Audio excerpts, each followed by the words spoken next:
Serious, what secret could ruin your life? What secret could ruin my life? I secretly take off my hijab. On social media I wear the hijab. In front of all my parents, other family, most of my friends, I wear a hijab. Here's my story. When I graduated 2 years ago, I decided to look for a job, and I wasn't able to land anything. I came up with the idea to start interviewing without wearing one, and once I get an offer I'd start wearing it again. I ended up getting 2 great job offers, which made me really sad that my theory of taking it off and easily finding a job was true. I took one and haven't worn it to work at all. I don't know what happened in the mix of things. I guess I started to like the attention men gave me, and I actually felt like I belonged normal with my peers. It was a feeling I've never felt. Everyone started treating me different, as if I was worth speaking to. I don't get weird looks anymore. I don't get asked weird questions. I'm too afraid to tell my parents about it because of disappointment, and I'm even more afraid of the Muslim community finding out. Bullying and talking shit happens a lot to girls who take it off. I wear it to family functions, and when I'm at a place where I know I can run into someone I know. So yes, in essence, I guess I am living a double life. Say what you want, I'm ok for now living like this. I keep changing my mind on what I permanent want to do. Some guy convinced naive 15-year-old me to send nudes and then used it against me for 6 months. He found me on Facebook and threatened to send them to my friends list if I didn't do whatever he asked me to. He would make me get online whenever he asked and have me masturbate for him. He even tried to get me to meet up with him in person. I got really lucky when his profiles just disappeared one day, and I took that opportunity to delete every social media account I had. I haven't gone back since, and I never will.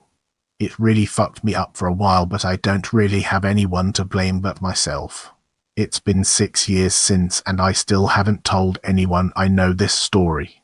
For those of you asking why I didn't go to the police, I'm a South Asian female with a very conservative family. I didn't see telling my family about what happened as an option at the time, and I still don't. I just wanted this whole situation to go away ASAP. I just wanted to thank everyone for the support. This secret has been something I've kept to myself for 6 years, and it really means a lot that you all have been so kind to me. I didn't expect for my post to get this much attention, but I'll try to respond as much I can between classes. Hey guys, much like you, I love reading people's stories on Ask Reddit.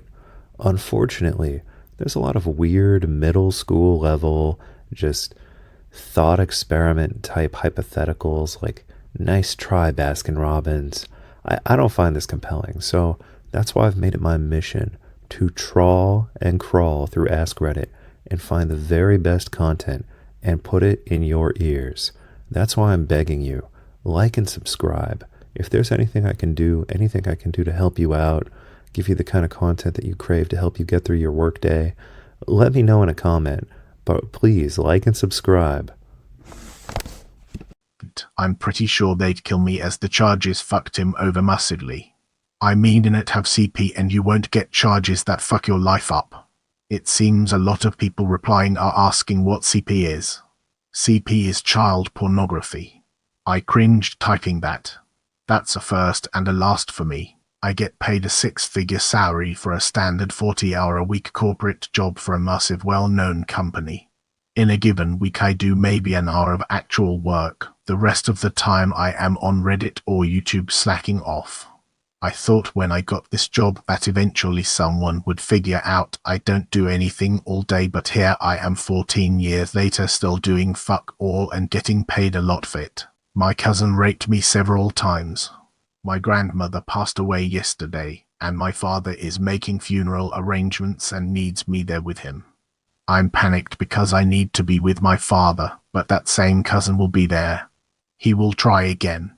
I don't know what to do. I know it's easy to say don't be left alone with him, but who knows what he will pull to do it. He's insane. He's a bodybuilder. I'm as female.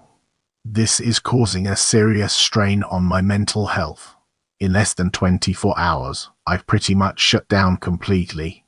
I called out of work because I cannot handle being around people. I did not expect this kind of response. Thank you to everyone who has encouraged me to tell someone, and fuck you to the one person that thinks it's super easy to do so. I'm 30. This started when I was 14. I spent summers with the family, and he always found a way to trap me. I would pretend that I was asleep, and I would tense up, but he'd do everything in his power, including not limited to using other objects to hurt me. My father and I weren't close for many years. We've only come back into each other's lives since my mum passed away about 4 years ago. It's not exactly the easiest thing to come clean about, especially since it's his sister's son. This is upstate NY. My whole professional life is built on a lie, and it's about ready to come down. When I was 22, I was in a bad way halfway through my bachelor's degree, but with a building addiction to opiates and some mental health issues.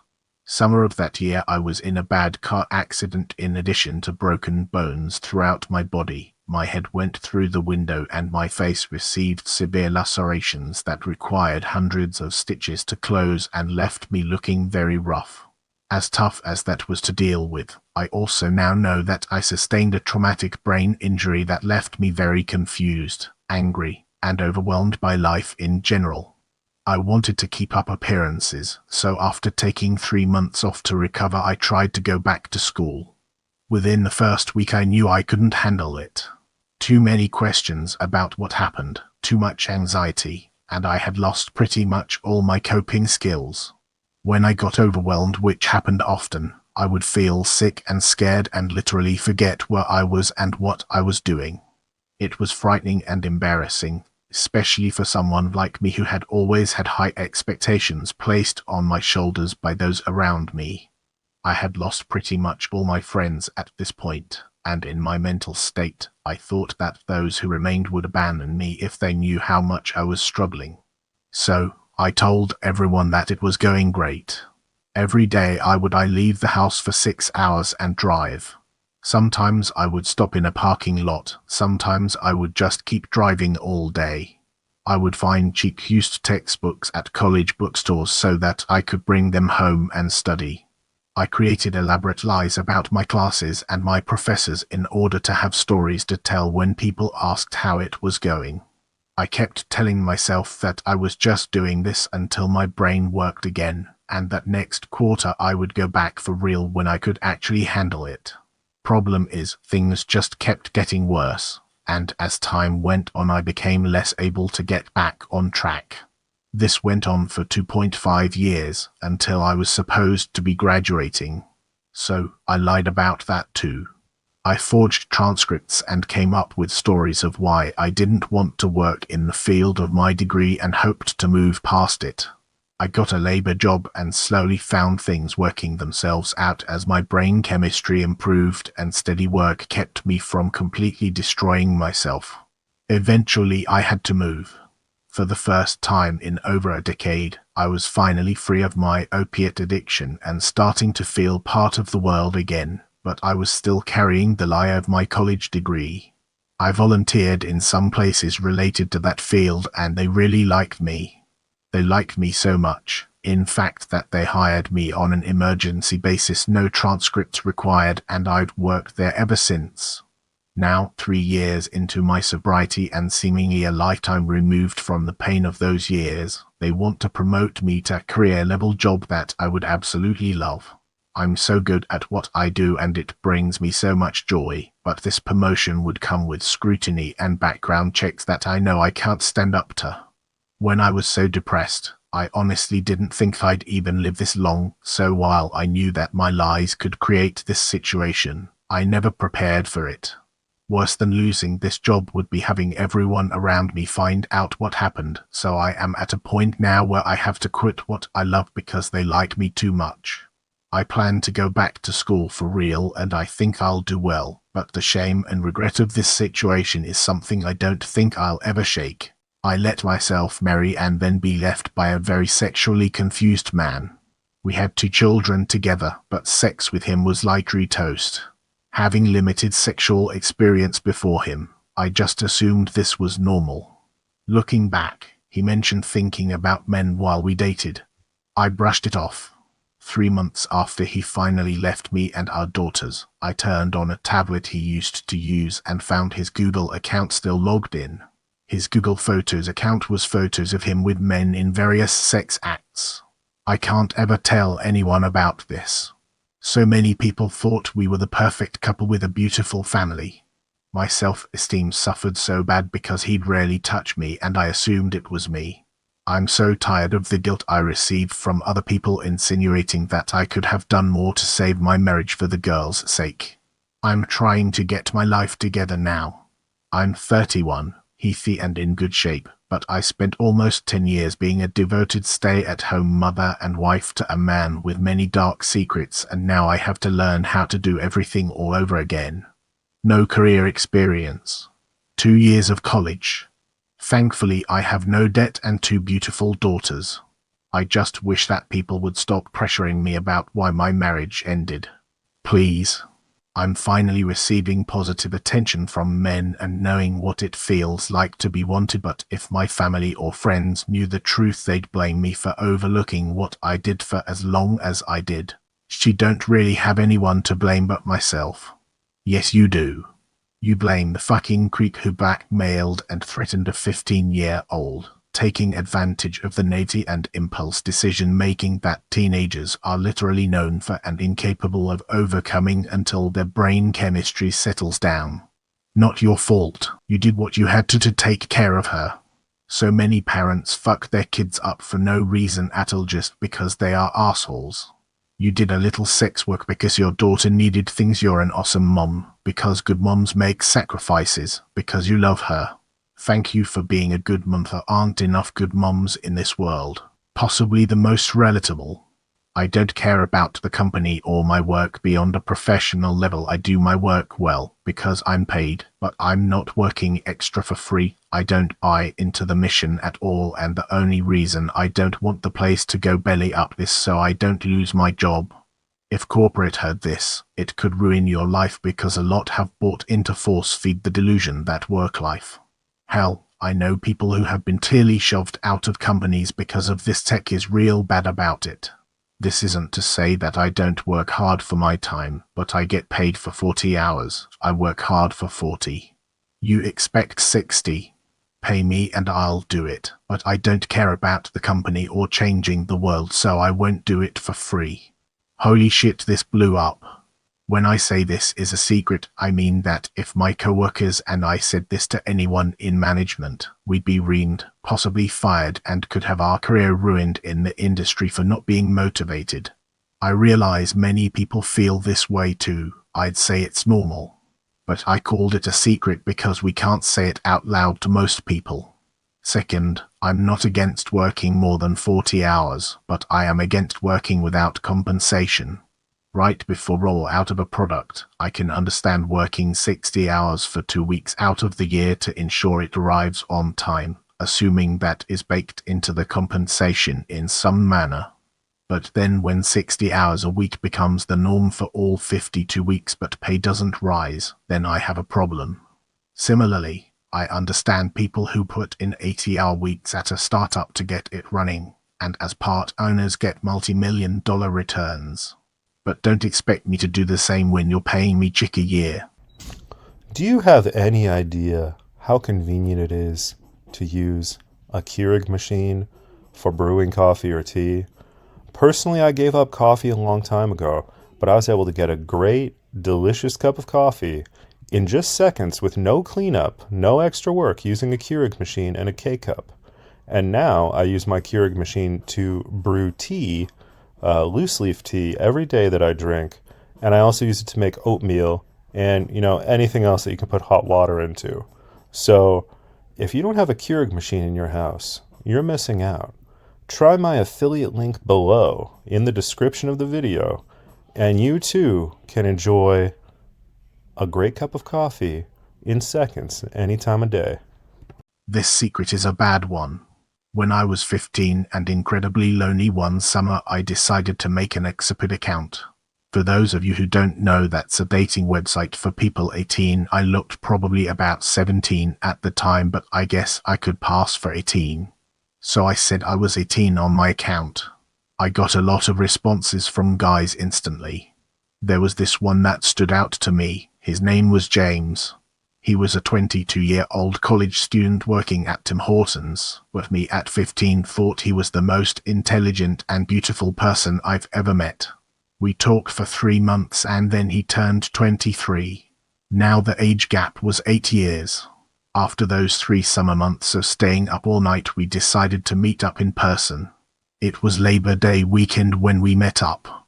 He picked me up from a gas station and drove me to his house. We lived October 1st, 2024 away, and I told him that my car didn't work, but really I only had my permit and no car.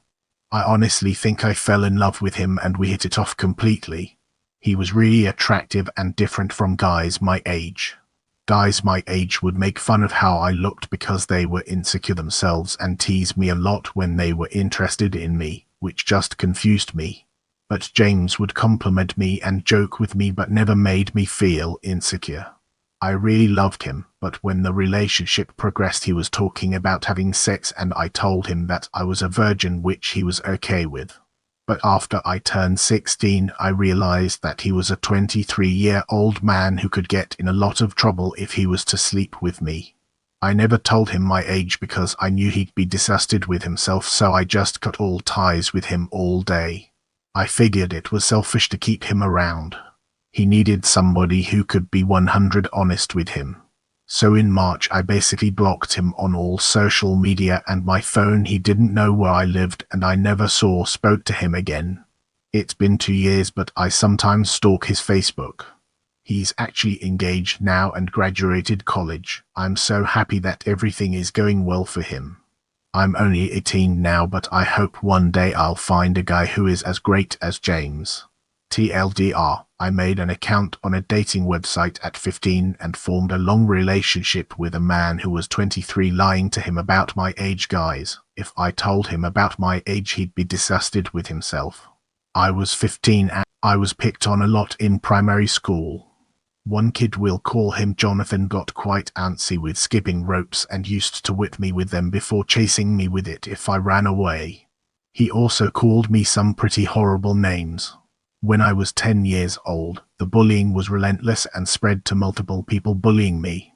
If I told the school, they would tell off the bullies, but the behavior would still continue. So I decided to take matters into my own hands. As Jonathan came charging towards me with his friends, ready to start whipping for lack of a better word, I stood rigid with a plastic tennis racket and with all of my anger spun in one complete circle. I didn't expect to move so quickly, nor for the racket to hit anything. I was quite weird and had poor hand-eye coordination when I was young, but the racket slammed straight to the side of his face, causing him to bleed quite heavily. He had to go home that day. I'm 17 now, and I'd seen him a couple of times since. His head healed, but he sustained minor, temporary brain damage because of it.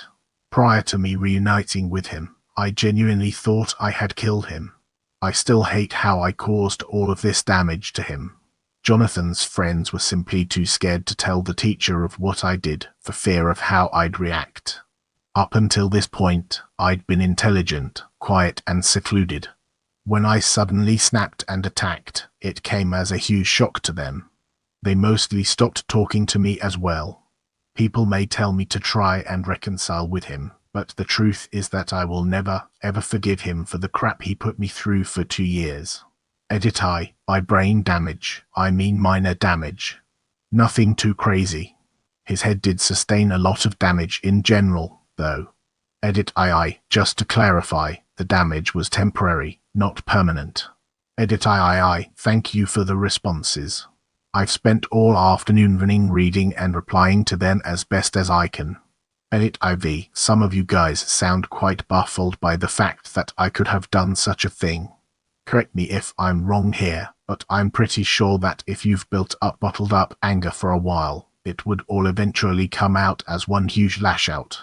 People have also been questioning how this could ruin my life. The guilt really messed me up during my teenage years, even up to now.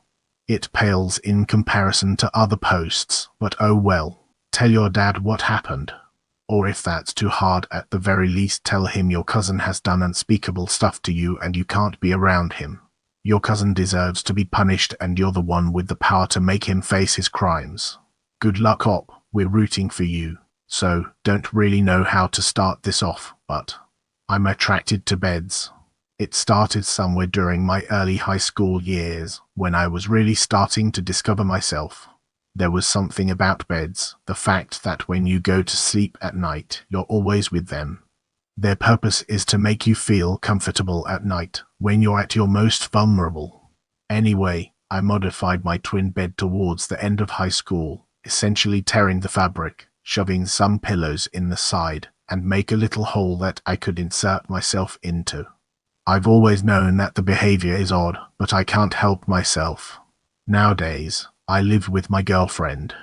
I don't have that twin bed anymore, but any time we have sex, it has to be on a bed. If it's not, I can't get hard. Needless to say, if this got out, it'd truly fuck me over. I'll try to answer as many questions as I can. Is this for all types of beds? What about hammocks? It's basically mostly mattresses in a room. I've basically figured out it's based around two things, comfort and safety. A hammock outside. Sure, that might be comfortable, but would I feel safe sleeping out there at night? No. If I threw some pillows on the ground in my living room, I'd feel safe, but not entirely comfortable. Why throw pillows on the ground when there's a perfectly good bed in the next room over? Does your girlfriend or the bed feel better? Actually, my girlfriend feels better. There's something about the warmth and comfort my manhood feels inside of her. A perfect amount of tightness that pillows can't provide. Mentally, though, part of my mind feels ashamed that my dick prefers my girlfriend. What did your parents think when they found the hole? I'm pretty sure they haven't. I basically tore some of the fabric from the box spring and attached some Velcro to it to cover the hole. I then put that side of the mattress against the wall. My room essentially is the same as it was when I moved out for college. It is still there, in the same spot, with the covered hole against the wall.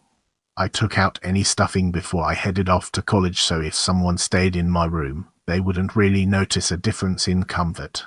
When you're having sex with your girlfriend and you're in the missionary position chest to chest and ear to ear, do you stare at the bed or close your eyes? I imagine that I have a vastly different reason than others do for having a mirror above my bed. So do you watch porn that only takes place on a mattress, or is it just pictures of mattresses?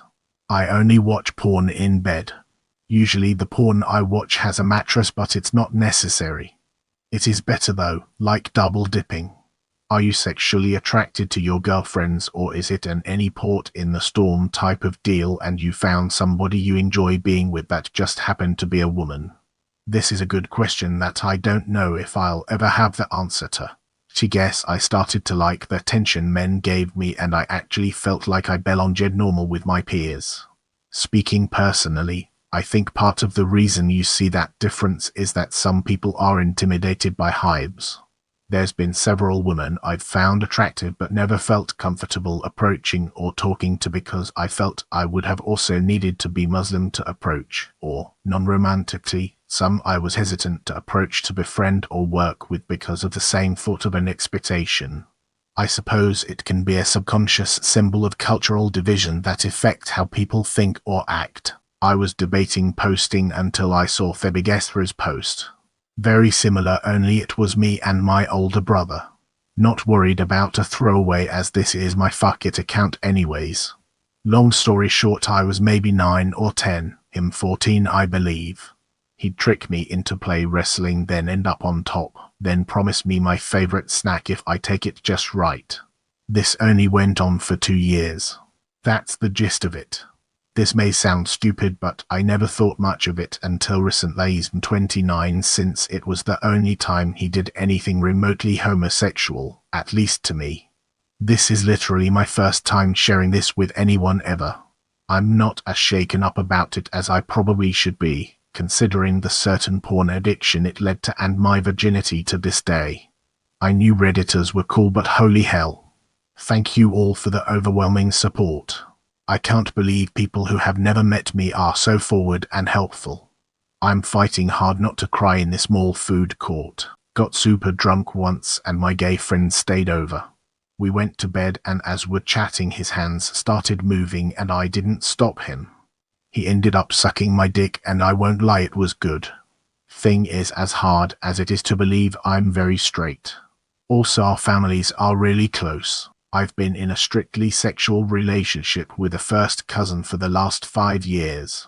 We only ever saw each other once or twice a year growing up before she moved to the other side of the country and then never really saw or interacted with each other again until 5 years ago when she moved back. What started as us meeting up once in a while has become a regular thing in the last few months. It's escalated to the point where we're now sexting each other. He's scared to death of what might happen if anyone in our family finds out, but I don't want to stop what's happening either. Here's the story. It all started out very slow before it escalated into full-on sex. I was informed by another cousin of ours and asked to help her move since I was free at the time. We started hanging out throughout that summer and then one afternoon we had brunch and then went back to chill at her apartment. It was a super hot day, so we thought let's just go indoors and relax and watch some television or a movie. I can't remember what we were watching, but we were chatting the whole time too, just talking about our relatives and what we were looking to do with our lives and careers. After a while she kind of just leaned on me and got comfortable and I threw my arm around her almost instinctively and were just hanging out like that for a bit. Eventually she gave me a lingering look that was kind of asking what's happening here. And we both went in for a kiss. We were both shocked that it happened, but we got over it fast and started making out and running our hands all over each other until my hand was up her skirt touching her through her panties, and then I realized what we were doing and stopped it from going any further. We both came to our senses and stopped before anything went any further. We decided to forget it happened and move past it, but every time we met up after that we'd make out and push our boundaries until we eventually ended up having sex. Afterwards, we were meeting up regularly until we both got really busy with work and only met up on occasion. We completely stopped when each of us had a significant other, but would start hooking up again every so often when we are single. As mentioned before, now it's become a regular occurrence where we hook up multiple times a week and we've been sexting with each other now. Edited out, one thing led to another since a good number of people were irked with that and elaborated on how it happened. Edit 2, this really blew up. I've spoken to her since this was posted and to address some of the comments. We are 100 taking every precaution to make sure that she does not get pregnant. She is on the pill and we use condoms.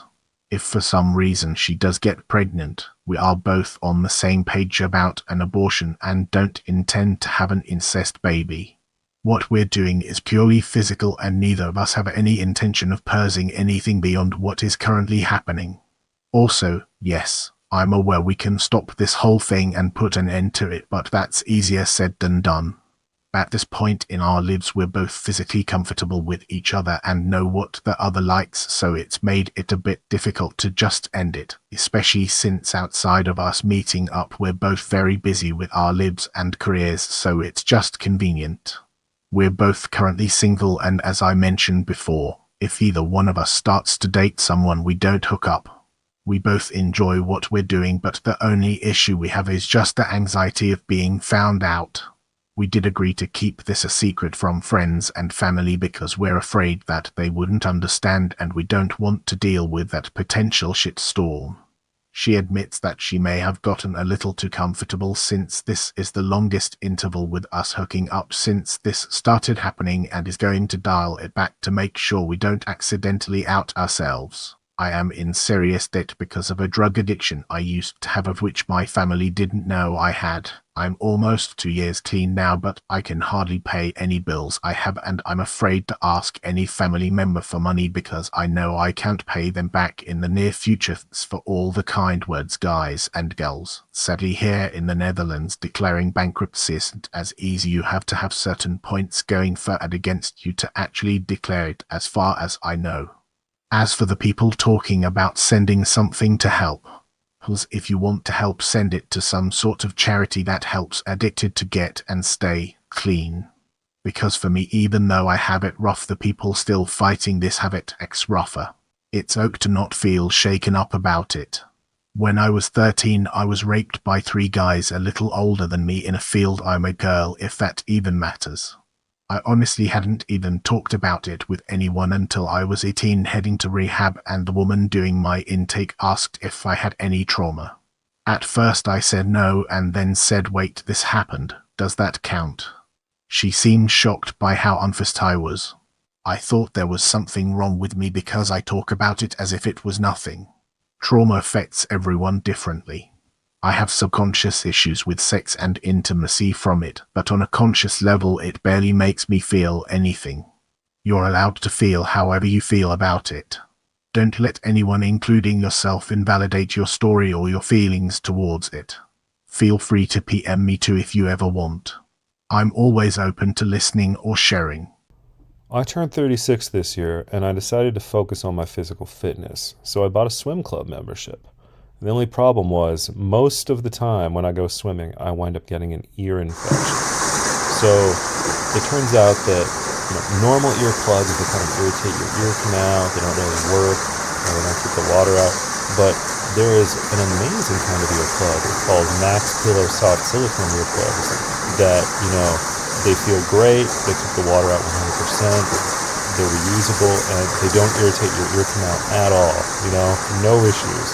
If you've ever had a severe ear infection, you don't want to experience that again. It can permanently damage your hearing if you're unlucky.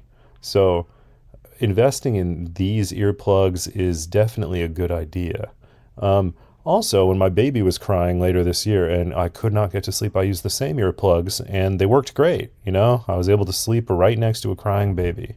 So be sure to click my affiliate link and purchase some of these Mack's earplugs today. I would get some legal advice to be cheaper than quitting. If you stated it on your application that you have a degree, you're exposed legally, and a charge might stick and prevent future employment, as they can take action against you if they find out you falsely stated to have a qualification. But if they never asked, and you never told, get started on finishing your degree while you work this job. Tell them you're part way through. With or without promotion, you'll have it when you're ready to apply for the next one. Source: I've never lied about having a degree, but I'm 39 and still completing my bachelor's so I can make peace with it. I secretly had a relapse, more like a slip, several months ago after being clean from meth heroin for over a year. It lasted one day and I think helped me stay clean afterwards, but if my family and friends found out, it would undo years of hard-earned trust and progress with them. She had moved out of my apartment to try and get clean once and for all. My drug had always been heroin, but meth and benzos were also a bit of a hobby of mine. So as my dad and I are packing up my place to move back in with him and my mum, things are just being thrown into random boxes, stuffed into bags, anything we can do to get the task done and done quick. I should add that I had a ton of little hiding places for my drugs in my place. And as drug users do, sometimes I forgot where I put my stash. Fast forward a few months, I'd been clean for about a year, the longest I'd ever been, got my own place again, etc. When I'm rummaging through old boxes of things that I had hastily thrown together when moving. Lo and behold, I spotted a small cup that McDonald's had at one point given away in Happy Meals. I felt that cup like a rock in my lungs. I knew what I would find inside even before that sickly sweet smell wafted over me. Bad decision number 1. Instead of walking the whole thing straight to the dumpster, I looked, smelled, felt, and knew that day was the day. I'll spare you the details of what goes on next, but it involves smoking meth out of tinfoil and a whole heaping ton of regret. In hindsight, this night was a good thing, as it really helped me along the way to being happily clean, not just frustratingly restrained. It has been almost exactly 1 year past the incident I described above, and I am feeling really good in general.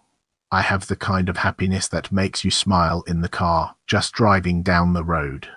And what's even better is that happiness kept getting better and reinforcing itself as it drove me to make good decisions. Life was, and still is, good. With the current drug epidemic in the USA and elsewhere, I think a lot of people families are finding themselves in situations they never expected or prepared to be in. If that is you, please shoot me a message. There are many here on Reddit and all over that would love to provide help and answers. Sometimes it's incredibly powerful just to write down what's going on and get some outside perspective. Please stay safe. Final edit. I want to thank everyone for all the kind words of encouragement. Literally dozens of you messaged me to talk about things. Some of your stories are hard to read, but I'm trying to get to all of you. No matter how old this post is, if you are reading it and want to shoot me a message, you are more than welcome to do so. Finally, here is a list of resources I ripped from Ropeatus Recovery which may be useful to anyone reading this.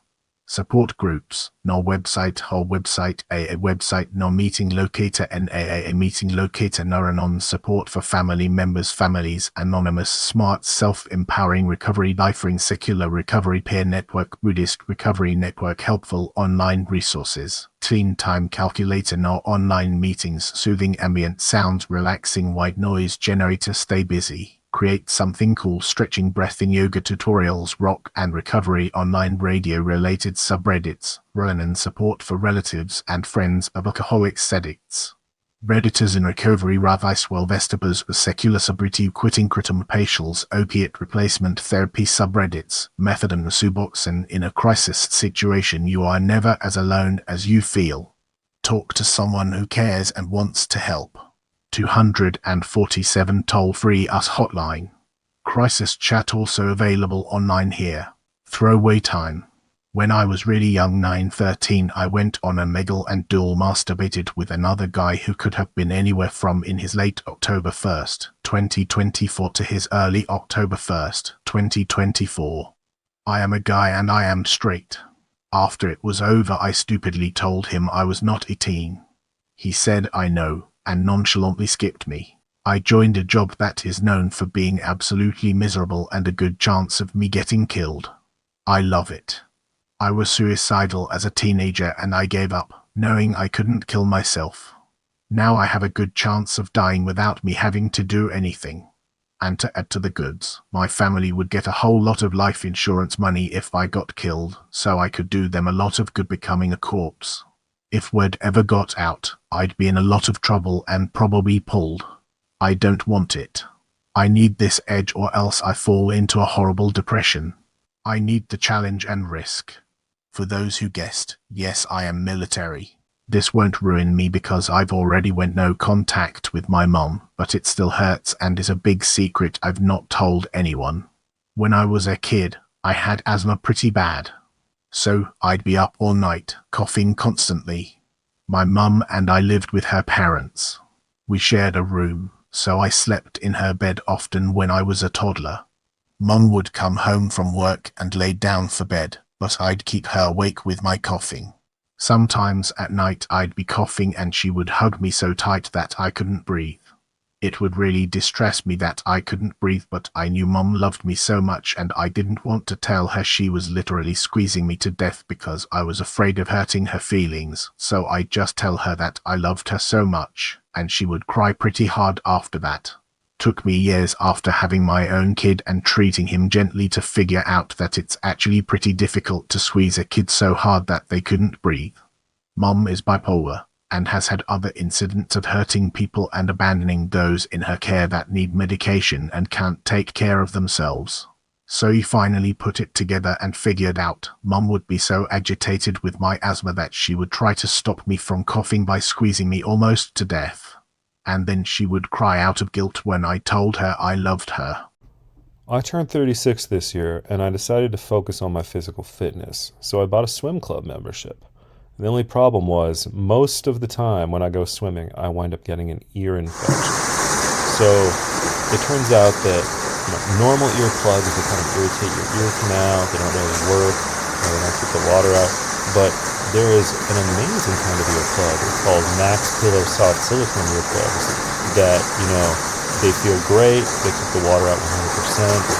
They're reusable, and they don't irritate your ear canal at all. No issues.